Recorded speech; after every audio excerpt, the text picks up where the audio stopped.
ఈరోజు మనం కుక్క లోభం ఒక మంచి నీతి కథ విందాం.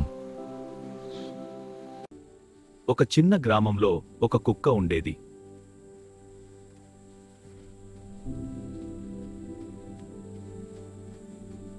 ఒకరోజు దానికి ఒక మాంసపు ముక్క దొరికింది.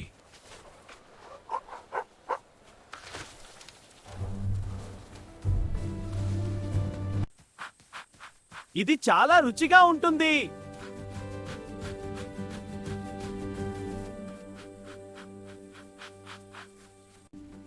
ఆ ముక్కను నోట్లో పట్టుకుని వంతెన మీదుగా వెళ్తోంది.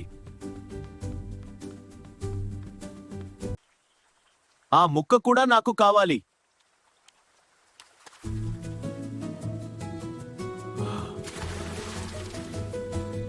కుక్క ఆశ్చర్యంతో చూసింది. కాని అప్పటికే ఆలస్యమైంది.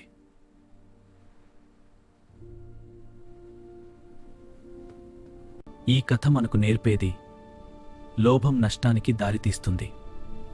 పిల్లలు, ఈ కథ మీకు నచ్చితే ఇప్పుడే మా ఛానల్ను సబ్స్క్రైబ్ చేయండి, బెల్ నొక్కండి. మళ్ళీ కలుద్దాం.